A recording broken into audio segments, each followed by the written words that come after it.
और अब खबरें तफसील से। हुजूराबाद ज़िमनी इंतखाबात की तैयारियां जारी हैं।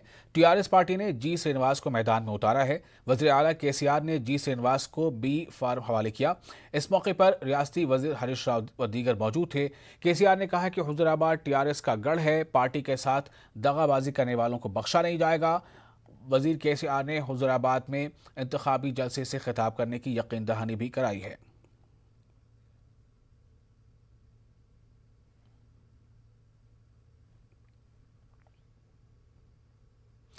आरटीसी एमडी की जिम्मेदारी संभालने के बाद वीसी सज्जनार ने कई अहम फैसले लिए हैं। टीएसआरटीसी फिल वक्त खसारे में है और ऐसे में मुलाजमीन को वक्त पर तनख्वाह अदा करना मुश्किल है।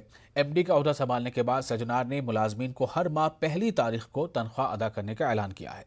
फिल वक्त आरटीसी मुलाजमीन को 7 ता 14 तारीख तक मरहलावारी तौर पर तनख्वाह अदा की जाती है। अब आइंदा माह से मुलाजमीन को हर माह तनख्वाह देने का नए एमडी सज्जनार ने वादा किया है।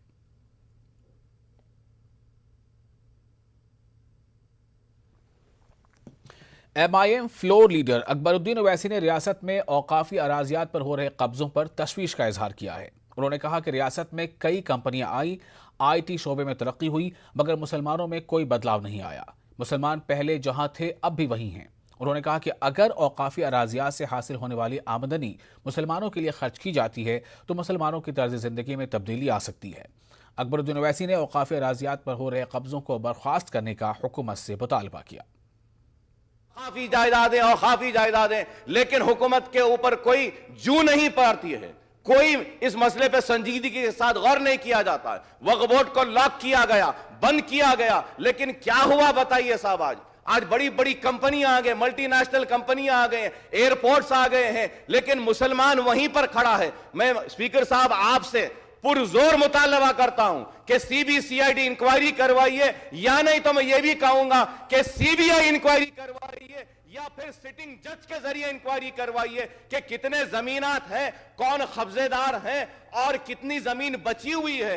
जितनी जमीन बची हुई है उसको तो बचाइए। इतना अहम मसला है कि बार बार बार बार चीखने के बाद, चिल्लाने के बाद कोई भी हुकूमत हो वो औकाफी जायदाद और मुसलमानों के इस संगीन मसले पर संजीदगी के साथ कोई फैसला नहीं करती। मैं उम्मीद करता हूं कि आप इस पर जरूर जरूर और जरूर आप स्पीकर साहब आप अहकाम जारी करिए कि हां मैं खुद भी सुन रहा हूं बरसा बरस से अकबर साहब को यह बोलते हुए जरूर इंक्वायरी बिठानी चाहिए, इंक्वायरी कमीशन बिठाना चाहिए, सीबीसीआईडी के जरिए इंक्वायरी होनी चाहिए, सीबीआई के जरिए इंक्वायरी होनी चाहिए या सिटिंग जज के जरिए इंक्वायरी होनी चाहिए और वक्फ बोर्ड के औकाफी जायदादों का तहफ्फुज़ होना चाहिए और मंजर आम पर आना चाहिए कि कौन वो शरीफ लोग हैं जो औकाफी जमीनों को कब्जा कर कर अपने घरों को चला रहे हैं। अगर औकाफी जायदादें बच जाएंगी तो मैं समझाऊंगा कि मुसलमानों की कई परेशानियां दूर हो जाएंगी। मुसलमान को रोजी मिलेगी, रोटी मिलेगी, तालीम का मौका मिलेगा,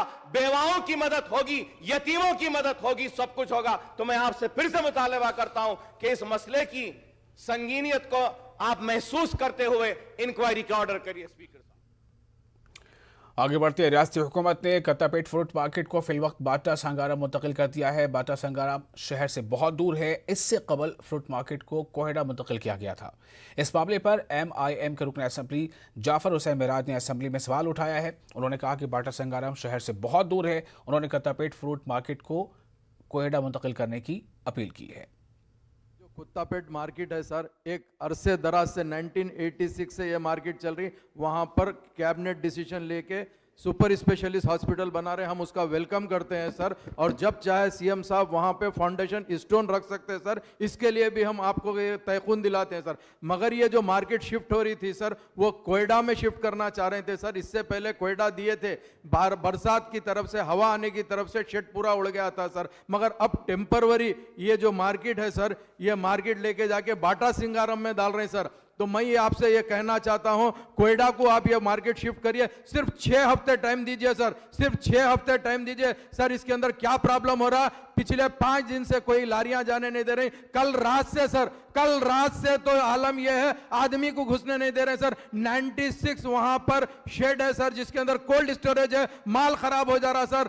जितने भी किसान हैं वो परेशान है सर। जुमला 342 लाइसेंस होल्डर है सर। मेरी आपसे दरखास्त है, सिर्फ 6 हफ्ते का टाइम टाइम सीएम साहब सुन रहे हैं, सीएम साहब से मेरी रिक्वेस्ट है सर, तकरीबन गरीबा मर जा रहे हैं सर, यहां तक के छोटे व्यापारी जो है सर, जो साइकिल पर जाके लेके जाते, कोयडा अगर फर्ज करिए कोत्तापेट मार्केट से 14 किलोमीटर है सर, और ये बाटा सिंगाराम 28 किलोमीटर है सर, और कोई फैसिलिटीज नहीं है सर। कोत्तापेट मार्केट के अंदर नियरली 22 एकड़ है सर, और जो बाटा सिंगाराम ले जा रहे हैं सर वो 8 एकड़ पे सर, बस नहीं होता सर। सर मेरी आपसे रिक्वेस्ट है सर, काफी मुसलमान वहां पर, तकरीबन मुसलमान माइनॉरिटीज दलित मर जा रहे हैं सर, आपसे अदबन दरखास्त है सर, सिर्फ 6 हफ्ते का टाइम दे दीजिए सर, कोयडा मार्केट को शिफ्ट करा दीजिए। अगर फर्ज करिए आप लॉन्ग लिस्ट करके दे देंगे तो शेड भी वहां पर जितने भी व्यापारी है डाल लेंगे सर, ये बहुत जरूरी है सर, रात से तो बहुत बुरा हाल है सर। मैं अदबन दरखास्त कर रहा हूं सर आपके जरिए मिनिस्टर साहब से,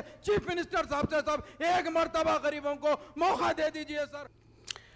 और आगे बढ़ते हैं। एमआईएम रुकन असेंबली मौजम खान ने पुराने शहर में मास्टर प्लान की सिफारिश की है। उन्होंने कहा कि पुराने शहर में तंग सड़कों की वजह से आए दिन ट्रैफिक जाम के मसाइल पेश आ रहे हैं।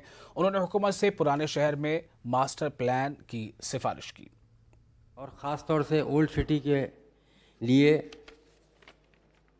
हम लोग मास्टर प्लान के से रिक्वेस्ट किए थे गवर्नमेंट को, जैसा कि चंद्रायन गुट्टा कॉन्स्टिट्यूंसी है, बहादुरपुरा है, याकुतपुरा है, चार मीनार है और कारवान है, नामपल्ली कॉन्स्टिट्यूंसी है, मलकपेट कॉन्स्टिट्यूंसी है। सर हमारे MLAs greater Hyderabad municipal corporation को ऑलरेडी प्रपोज कर चुके हैं कि हमारे रोड वाइंडिंग की ज़रूरत है, जितने ओल्ड सिटी में तंग गलियां हैं उसको ब्रॉड करने के लिए, और तकरीबन आरडीपी हर कॉन्स्टिट्यूंसी के अंदर बन चुका है। मैं आपके ज़रिए मिनिस्टर साहब से कह रहा हूं, जो परसों मिनिस्टर साहब शॉर्ट डिस्कशन के अंदर हमारे जनाब अकबरुद्दीन ओवैसी साहब को कहे हैं कि हम सेकेंड फेज़ एसआरडीपी का इमीडिएटली बना रहे हैं। मैं आपके ज़रिए मिनिस्टर साहब से रिक्वेस्ट करना चाह रहा हूं कि आप ये सारे रोड्स लेने लिए तो आपकी गवर्नमेंट और हमारे कॉन्स्टिट्यूंसियों में हमारा भी नाम होता है, डेवलपमेंट आता है। आज तंग गलियों की तरफ से एग्जाम्पल के तौर पर मैं आपको कहना चाह रहा हूं सर, एक आरटीसी बस नहीं जा सकती उस लेन्स के अंदर। हमारे वहाँ के जो मुकामी लोग हैं, जो बाज़ारों के लोग हैं, जो रेसिडेंशियल लोग हैं, उन लोग खुद भी सेटिस्फाई है। हाँ साहब, इस रोडों को वाइडन करना चाहिए, इसलिए हमारे एरिया में डेवलपमेंट आता है। जब आवाम साथ दे रही है सर, तो हुकूमत का फ़र्ज बन जाता है कि आप इमीडिएटली ये सारे प्रपोजल्स को एक्सेप्ट करना चाहिए, और जितनी भी ओल्ड सिटी के अंदर, जितने भी कॉन्स्टिट्यूंसी के अंदर मैं नामा लिया हुआ हूँ, उस सारे नामों के अंदर कॉन्स्टिट्यूंसी के अंदर इमीडिएटली रोड वाइंडिंग का काम चालू करना चाहिए। आगे बढ़ते हैं। एमआईएम रुकन असेंबली मुमताज़ अहमद खान ने कहा कि निज़ामिया अस्पताल की हालत बहुत ख़राब है, अस्पताल में बुनियादी सहूलियात न के बराबर है। उन्होंने अस्पताल के लिए 10 करोड़ रुपए फंड्स जारी करने का मुतालबा किया है। साथ ही उन्होंने लॉकडाउन के दौरान गाड़ियों पर आयद करदा चालानात को माफ़ करने की हुकूमत से अपील की है। शहर के अंदर निज़ामिया हॉस्पिटल जो है बिल्कुल वो बुरे हालत में है, डिलापिलेटेड कंडीशन में है। इससे कबल हमारे पार्टी लीडर साहब अकबरुद्दीन ओवैसी साहब 4 करोड़ रुपये मंजूर करवाए थे, लेकिन थोड़ा सा काम हुआ, बिल नहीं देने की वजह से वो कंट्रैक्टर काम छोड़ के चले गया। हॉस्पिटल इतने बुरे हाल में है कि एक वहाँ पर कोई अटेंडर या वॉचमैन भी वहाँ पर नहीं है।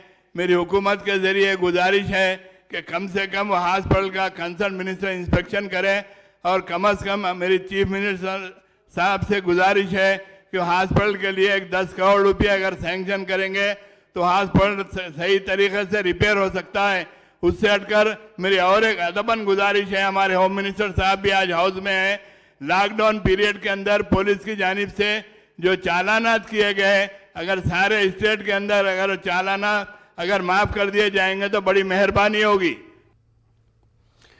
हैदराबाद के रविंद्र भारती में विश्व ब्राह्मण संगम की पहली कॉन्फ्रेंस मुनक़िद हुई, जिसमें वज़ीर दाखिला मोहम्मद महमूद अली ने मेहमान खुसूसी की हैसियत से शिरकत की। उन्होंने कहा कि विश्व ब्राह्मण कोऑपरेटिव कॉरपोरेशन को रियासती हुकूमत की जानिब से 17 करोड़ रुपए मंजूर किए गए हैं। महमूद अली ने कहा कि तश्कील तेलंगाना से कबल इस कॉरपोरेशन का क़याम अमल में लाया गया था। साबिक़ हुकूमतों ने इस कॉरपोरेशन के लिए फंड्स जारी नहीं किया, जिसकी वजह से विश्व ब्राह्मण कॉरपोरेशन माली बहरान का शिकार था। महमूद अली ने कहा कि वज़ीर आला KCR समाज के हर तबके की तरक्की के लिए संजीदा हैं। और आपकी बहुत सी मदद होनी चाहिए। मैं समझता हूँ हिंदुस्तान में कोई नंबर 1 सीएम है तो केसीआर साहब है, जो सारे कम्युनिटी को रेस्पेक्ट देते हैं, सारे को अच्छा तरक्की याफ्ता देखते हैं। आप लोगों के लिए भी उन्होंने जमीन अलाट की है, फंड्स अलाट किया है।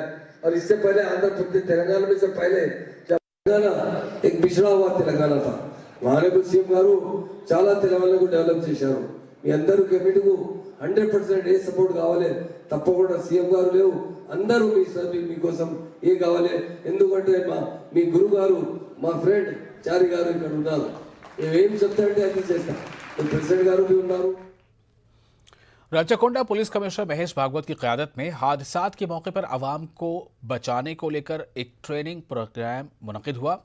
बी फर्स्ट के नाम से शुरू करदा ट्रेनिंग प्रोग्राम के दौरान पुलिस जवानों को ट्रेनिंग दी गई। ओजोन हॉस्पिटल के इश्तराक से बी फर्स्ट ट्रेनिंग प्रोग्राम मुनक़िद हुआ। इस दौरान इब्तदाई तिब्बी इमदाद के तौर पर जख्मी शख्स की किस तरह से मदद की जाए, इस पर ट्रेनिंग दी गई। पुलिस कमिश्नर महेश भागवत ने बताया कि पुलिस जवानों ने मुश्तबा हालत में कई लोगों की जान बचाई है। कोरोना की वबा के दौरान खुदकुशी करने वालों की भी जानें बचाई हैं।